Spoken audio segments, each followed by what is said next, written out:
The morning sun peeked through the elegant curtains of room 401 at the Golden Crown Hotel, where Sarah Bennett sat in front of a large mirror. Her hands trembled slightly as the makeup artist applied the final touches to her bridal look. Today was supposed to be the happiest day of her life. Her wedding to James Wilson, the man she had loved for the past 3 years. The bridal suite buzzed with activity. Her 3 bridesmaids, dressed in soft pink gowns, moved around the room, adjusting their dresses and checking their hair. Lisa, her younger sister and maid of honor, carefully removed the designer wedding gown from its protective covering.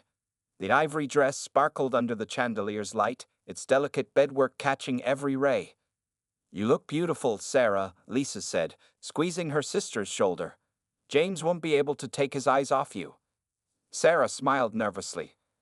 Everything had to be perfect today. She had spent months planning this wedding, trying her best to please her future mother-in-law, Margaret Wilson.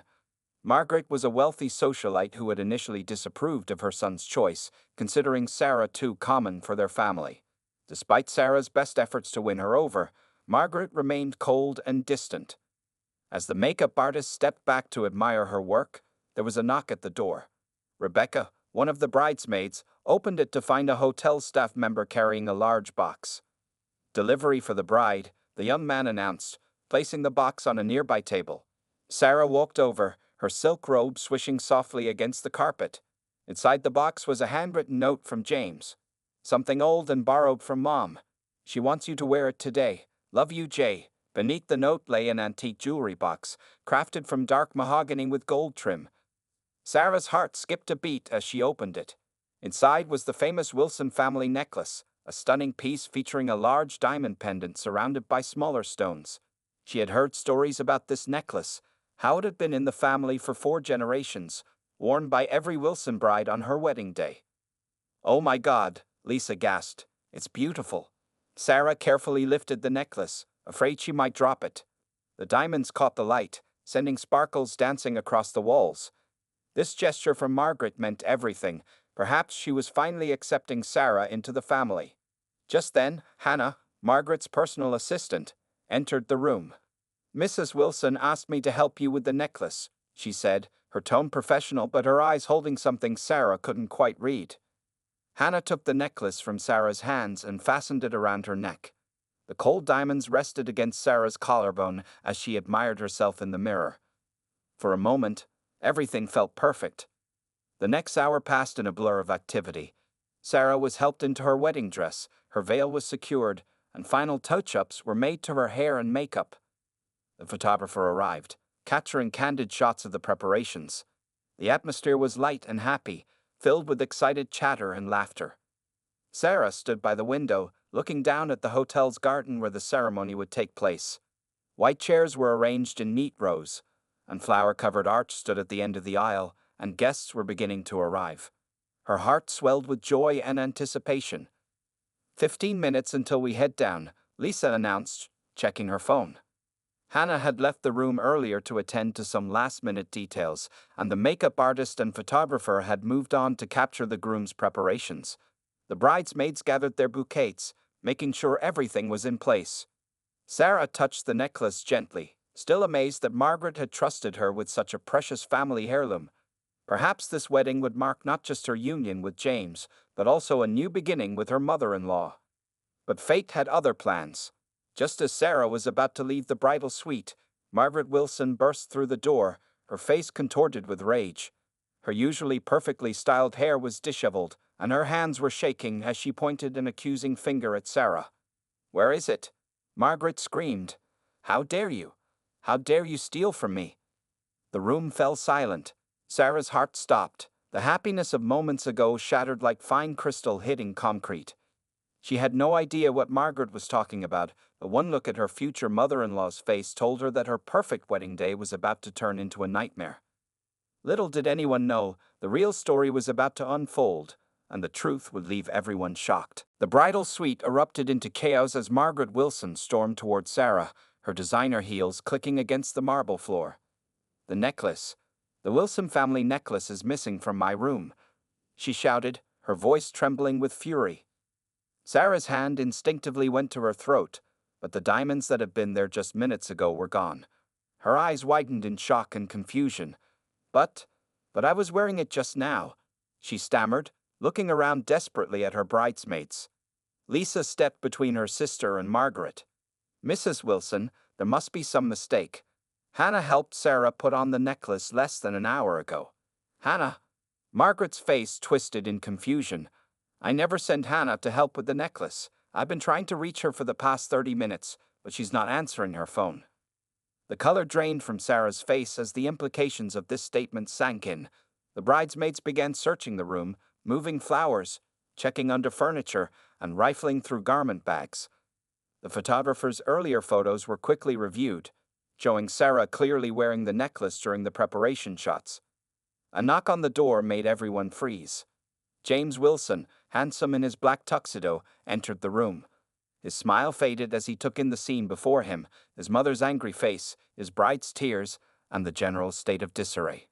"What's going on?" he asked, moving toward Sarah. "The guests are waiting, and the minister." "Your bride," Margaret cut in, "has stolen our family heirloom, the necklace that's been in our family for generations." James looked between his mother and Sarah, confusion evident on his face. "That's impossible, Mom. Sarah would never." "Then explain why it's missing," Margaret demanded. "I checked my room safe just now, and it's gone." The only other person who knew the combination was Hannah, and she's suddenly nowhere to be found. Sarah felt her knees weaken. "James," she whispered, "Hannah came in earlier, saying your mother sent her to help me with the necklace. I was wearing it, I swear. Everyone saw me." The hotel manager arrived, summoned by the commotion. After hearing the situation, he immediately called security and placed guards at all exits. The wedding guests below were told there would be a delay due to a minor emergency. Rebecca, one of the bridesmaids, had been quietly observing everything. She noticed something odd about the jewelry box still sitting on the table. There were small scratches around its lock that looked fresh. As hotel security began questioning everyone, James tried to maintain order. "Mom, please. Let's handle this privately. There are 200 guests downstairs." "I don't care about the guests," Margaret snapped. "That necklace is worth over $500,000. It's been in our family since your great-grandmother's time. I knew she wasn't good enough for you, James. I knew she was after our money." Sarah burst into tears, her carefully applied makeup running down her cheeks. "I didn't take it. I would never." "James, please, you have to believe me." The situation grew more tense as police officers arrived at the hotel. Through her tears, Sarah could see guests peering curiously through the doorway, whispering and pointing. Her dream wedding was turning into a public spectacle. James pulled Sarah aside, speaking in low tones. "Sarah, honey, just tell me the truth. Did you have anything to do with this?" Sarah stared at him in disbelief, her heart breaking. "How can you even ask me that? After 3 years together, do you really think I would steal from your family? On our wedding day?" Meanwhile, Rebecca had slipped out of the room, her mind racing. Something about Hannah's behavior earlier had seemed off. The way she had practically snatched the necklace from Sarah's hands, her rushed departure, the fact that she was now unreachable, and those scratches on the jewelry box. As the police began their preliminary investigation, hotel security reported that Hannah had been seen leaving the hotel through a service entrance 20 minutes earlier. She had been carrying a large purse and appeared to be in a hurry. The pieces were starting to fall into place, but the full picture was still unclear. Sarah sat in a chair, her wedding dress crumpled around her, wondering how her perfect day had turned into such a nightmare. But the real story behind the missing necklace was far more complex than anyone in that room could imagine. While chows reigned in the bridal suite, Rebecca quietly made her way to the hotel's security office. Her years of working as an investigative journalist had taught her to trust her instincts, and something about this situation didn't add up. The security chief, Mr. Martinez, was reviewing footage from the hotel's cameras. On one screen, Hannah could be seen entering the bridal suite at 11:30 a.m. with the jewelry box. Another camera showed her leaving through the service entrance at 12:15 p.m., clutching a large black purse close to her body. "Can you show me the footage of the third floor, where Mrs. Wilson's room is?" Rebecca asked. Mr. Martinez nodded and pulled up more videos. They watched as Hannah used a keycard to enter Margaret's room at 10:45 a.m. before she had even brought the necklace to Sarah. Back in the bridal suite, the police were interviewing everyone separately. Sarah sat in a corner, her once perfect makeup now completely ruined. James paced back and forth, torn between his loyalty to his family and his love for Sarah. Margaret stood by the window, phone in hand, making calls to cancel the reception venue and catering. Mrs. Wilson, one of the officers said, "When exactly did you last see the necklace?" Margaret paused her call. "This morning, around 9 a.m., I took it from my personal safe to give to James. He wanted Sarah to wear it as a gesture of goodwill." The officer made notes. "And the safe's combination? You mentioned only you and Hannah knew it." "Yes," Margaret replied. "I trusted Hannah. She's been my personal assistant for 6 months. She helped manage all my personal affairs."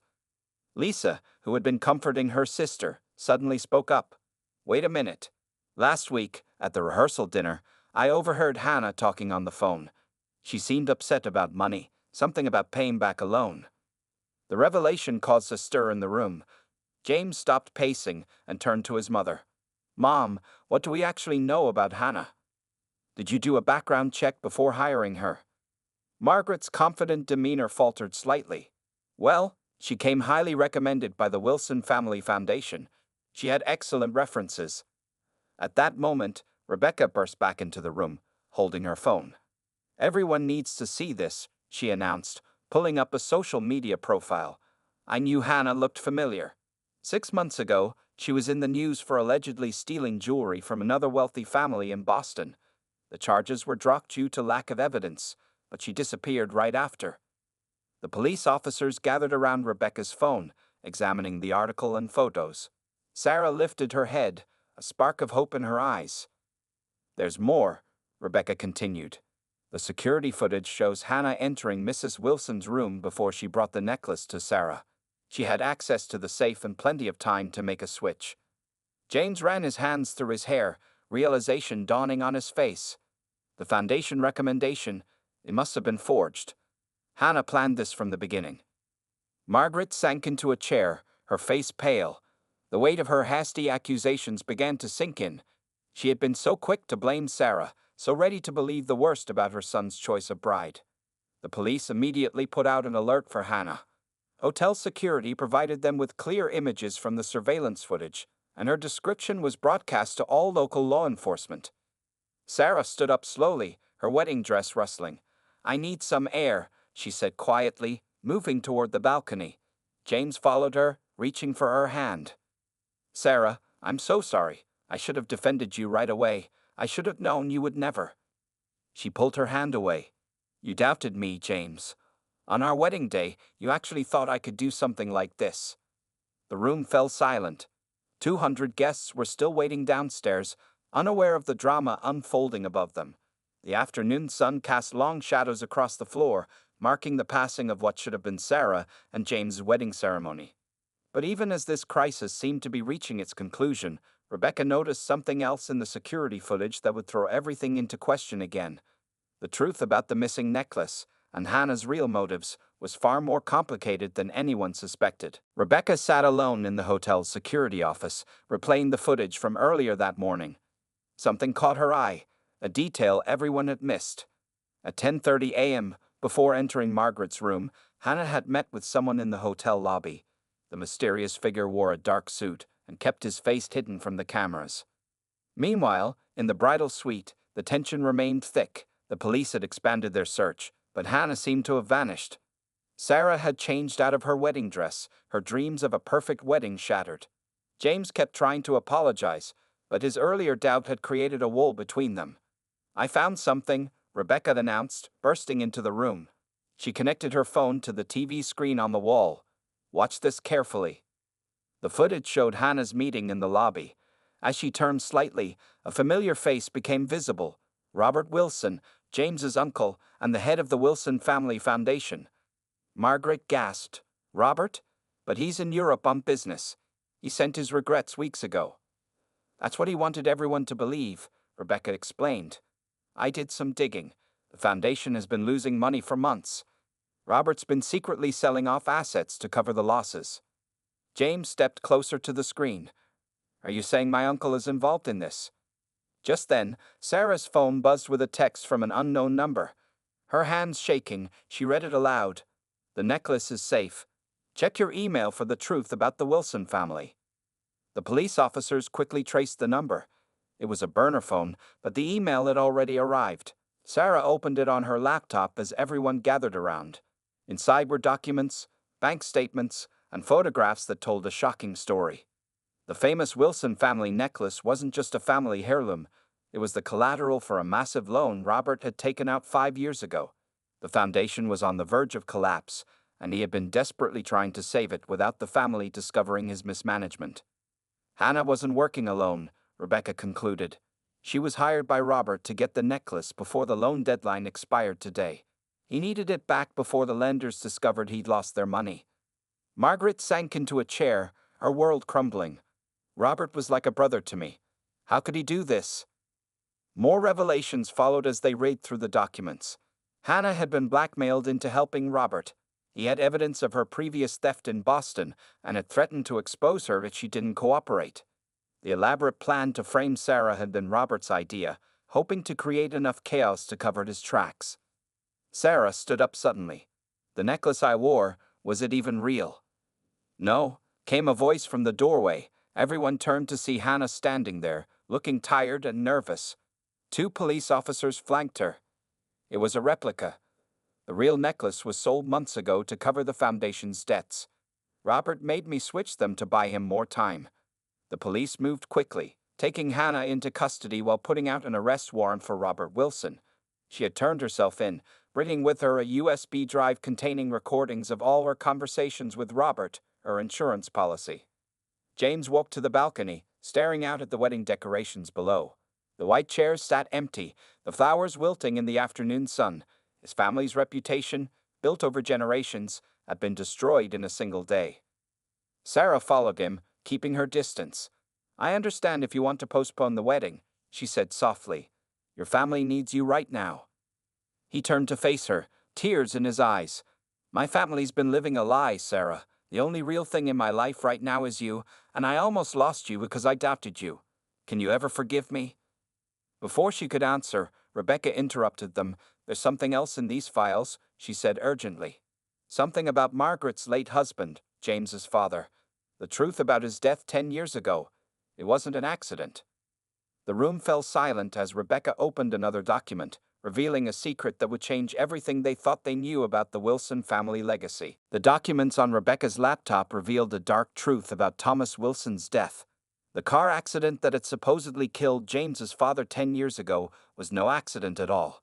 Bank records showed large payments from the Wilson Family Foundation to a mechanic who had tampered with Thomas's brake lines. Margaret's face turned ashen as she read the evidence. "Thomas was going to expose Robert," she whispered. "The night before he died, he told me he had discovered irregularities in the foundation's accounts." James gripped the back of a chair, his knuckles turning white. "You knew something about Dad's death and never told me?" "I didn't know for sure," Margaret said, her voice breaking. "I suspected Robert was involved, but I had no proof. After Thomas died, Robert threatened to ruin our family's reputation if I ever spoke up. He reminded me that the foundation supported hundreds of charities. Think of all the people who would suffer if the truth came out." Hannah, still in police custody, spoke up from her corner. "That's why Robert chose me. He knew about my past and said he would destroy my life just like he did to others who crossed him. But I couldn't let him frame an innocent bride. That's why I kept evidence of everything." Sarah watched as James struggled to process this information. His entire family history was unraveling before his eyes. The prestigious Wilson name, which his mother had been so proud of, was built on lies and betrayal. Detective Parker, who had been quietly taking notes, stepped forward. "Mrs. Wilson, we'll need a formal statement about Thomas's death. This changes everything. It's now a homicide investigation." Security cameras captured new activity in the hotel lobby. Robert Wilson had returned, unaware that his schemes had been exposed. As police officers moved to intercept him, he spotted them and made a dash for the service entrance. "He's heading for the parking garage," Rebecca shouted, watching the security feeds on her laptop. James ran from the room, with Sarah and 2 officers close behind. They reached the garage just as Robert was attempting to start his car. The police surrounded the vehicle, weapons drawn. "It's over, Uncle Robert," James called out. "We know everything about Dad, about the foundation, all of it." Robert slowly stepped out of the car, his carefully maintained facade of respectability crumbling. "You don't understand, James. The foundation was going to fail. Your father would have ruined everything our family built over generations. By exposing your crimes." James's voice shook with anger. "You killed him to protect your reputation, and then you tried to destroy Sarah's life too." As the police led Robert away in handcuffs, Margaret arrived at the garage. She watched her brother-in-law being arrested, years of guilt and fear visible on her face. "James," she said, turning to her son, "I should have been braver. I should have fought for the truth about your father. Can you forgive me?" Back in the hotel, Sarah sat with Rebecca and Lisa, processing the day's events. The wedding guests had all gone home, the flowers were wilting, and the carefully planned celebration had transformed into something none of them could have imagined. Hannah provided the police with a detailed confession, explaining how Robert had orchestrated everything. The real necklace, she revealed, was hidden in a safety deposit box. Robert had been planning to sell it to foreign collectors to cover the foundation's losses. As evening fell, James found Sarah standing in the hotel garden, among the abandoned wedding decorations. The white chairs cast long shadows in the setting sun. "Some wedding day, huh?" he said softly, approaching her. Sarah turned to face him. "James, I'm so sorry about your father, about everything." "I'm the one who should be sorry," he replied. "I let doubt creep in when I should have trusted you completely. But watching you stand your ground today, seeing your strength, it made me realize something." Before he could continue, Detective Parker appeared in the garden. "Mr. Wilson, Miss Bennett, we need you both back upstairs. We found something in Robert's phone records. Calls to someone inside the Wilson family's inner circle. There's more to this story than we thought." The truth about the Wilson family was still unfolding, and its darkest secrets were yet to be revealed. The night had fallen over the Golden Crown Hotel as Detective Parker spread phone records across a table in the conference room. The calls from Robert's phone led to an unexpected recipient. Victoria Lane, Margaret's best friend and the Wilson Family Foundation's chief financial officer. "Victoria," Margaret's voice trembled, "but she's been my closest friend for 20 years. She was there for me after Thomas died." Sarah, who had been quietly observing, suddenly remembered something. Victoria was unusually interested in the wedding preparations. She kept asking about the family necklace, wanting to know when Mrs. Wilson would take it out of the safe. Detective Parker nodded. "We tracked Ms. Lane to a private airfield outside the city. She's trying to leave the country." James clenched his fists. "She helped Robert kill my father, didn't she?" Rebecca, still working on her laptop, found transfer records. "Look at this. Victoria has been moving money from the foundation to offshore accounts for years. She and Robert were working together the whole time." The police moved quickly. Within an hour, they had Victoria in custody. She sat in the hotel's security office, her designer outfit wrinkled, her carefully maintained composure shattered. "Fine," Victoria spat, looking at Margaret. "You want the truth? Thomas wasn't just going to expose the missing money. He found out that Robert and I had been running a scheme through the foundation for years. We used charity events to launder money for some very dangerous people." The room fell silent. Hannah, who was cooperating with the police, added another piece to the puzzle. "That's why they needed the necklace. It wasn't just about covering foundation losses. They promised it to one of their clients as payment." Margaret sank into a chair, decades of friendship revealed as a lie. All those charity galas, the fundraisers, everything was fake. "Not everything," Victoria replied coldly. "The foundation did help people, but it also helped us become very, very rich. Thomas would have ruined everything with his moral crusade.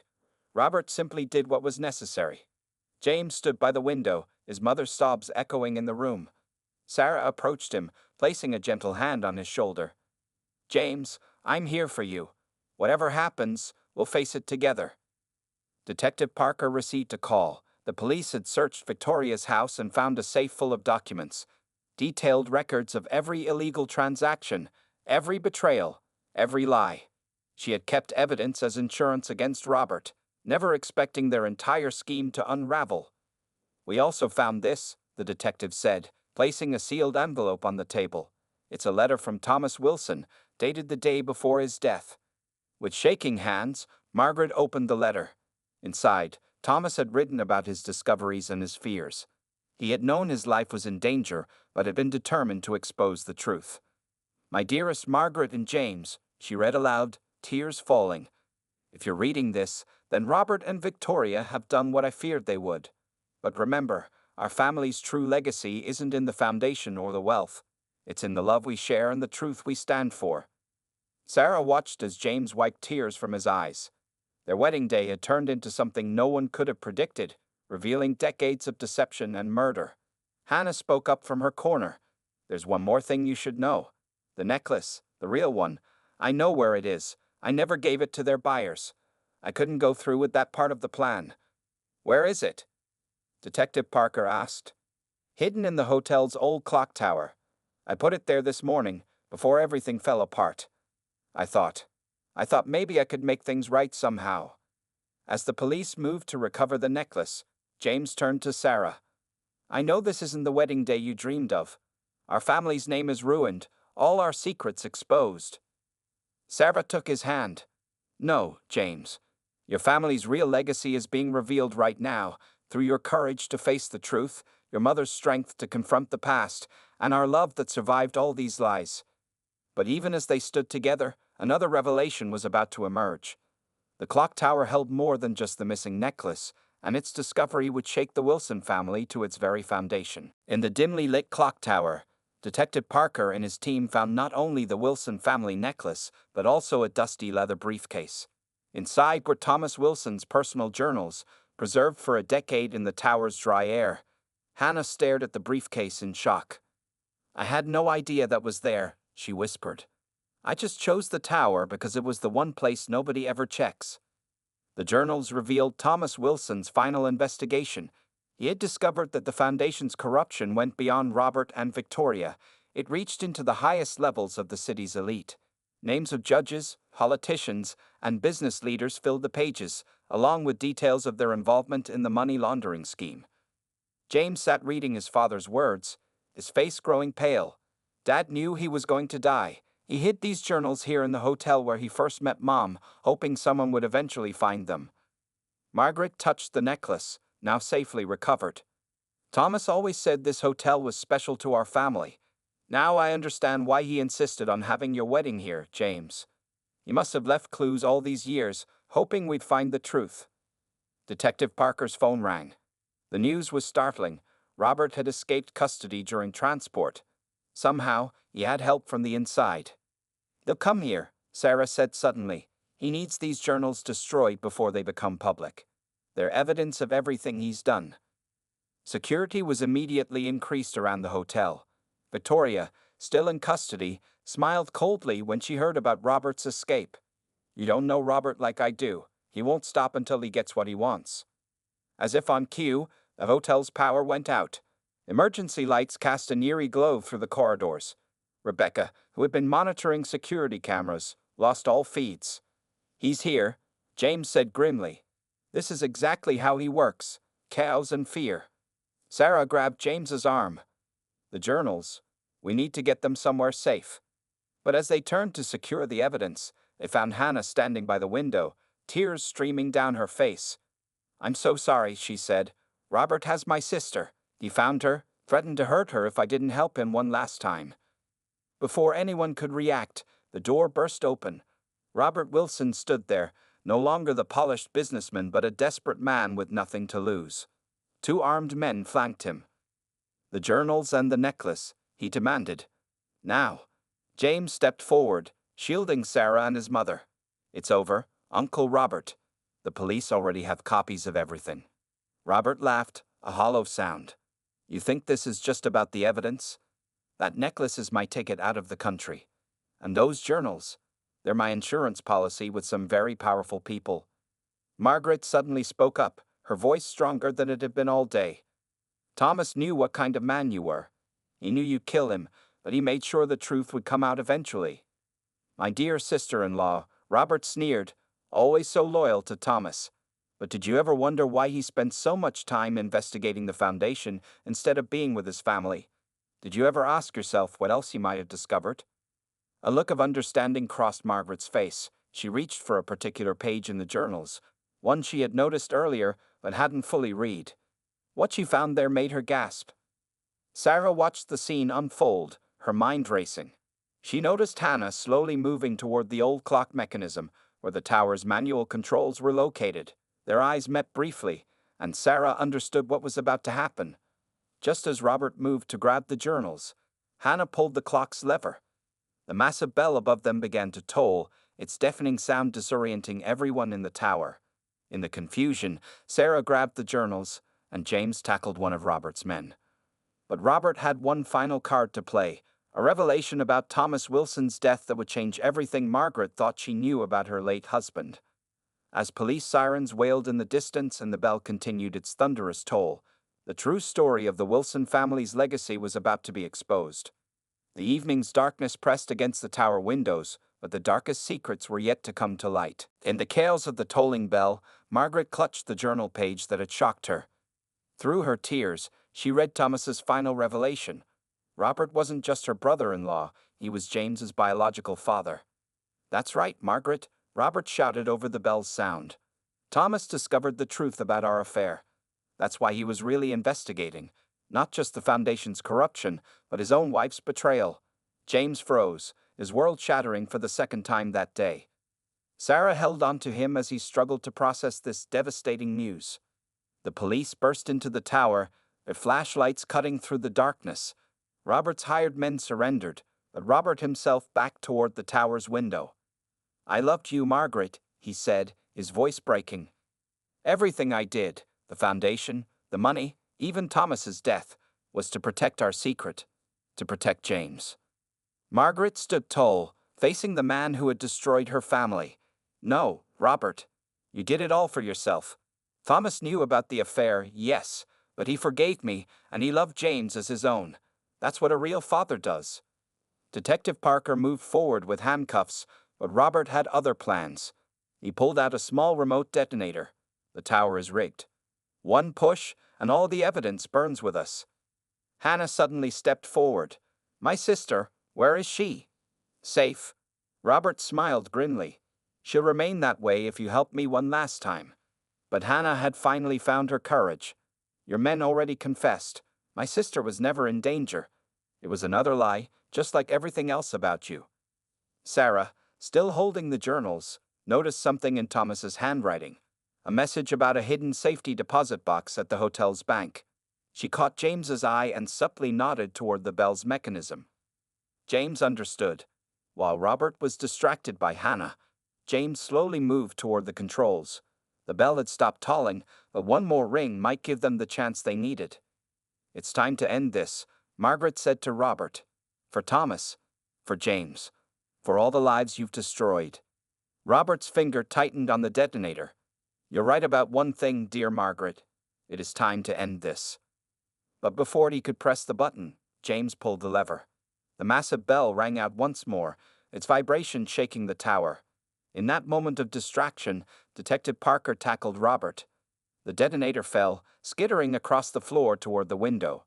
Sarah grabbed it just before it could fall. The police swarmed Robert, finally taking him into custody. As they led him away, he looked back at James one last time. "You may not be Thomas's son by blood," he said, "but you're nothing like me. You're every bit the man he raised you to be." Hours later, as dawn broke over the city, the truth about the Wilson family was fully revealed. The safety deposit box contained Thomas's final gift, evidence that cleared Margaret of any involvement in the Foundation's crimes, and a letter to James, written when he was just a boy. "My son," the letter read, "family isn't about blood. It's about love, truth, and standing up for what's right. I chose to be your father, and it was the best choice I ever made." In the hotel's garden, where just yesterday wedding decorations had hung, Sarah found James sitting alone. "What do we do now?" she asked softly, taking his hand. James looked at her, managing a small smile. "We start over. Build something true, something honest." Margaret approached them, the Wilson family necklace in her hands. "This belongs to you, Sarah. Not because of tradition or obligation, but because you helped bring truth back to our family. Sarah accepted the necklace, understanding it now represented not wealth or status, but the strength to face hard truths and remain standing. As the morning sun rose higher, James stood and faced Sarah. Yesterday, you were accused of theft by my mother. Today, we uncovered decades of lies and found the truth about my father. Both of them, but one thing hasn't changed. He knelt before her, taking her hands in his. I still want to marry you, Sarah Bennett. Not for the Wilson name, which means something very different now, but for the future we can build together. Sarah pulled him to his feet and into a kiss. Sometimes, she realized, the most beautiful beginnings come from endings no one could have predicted. The Wilson family's old legacy had crumbled, but a new one, built on truth, love, and courage, was just beginning.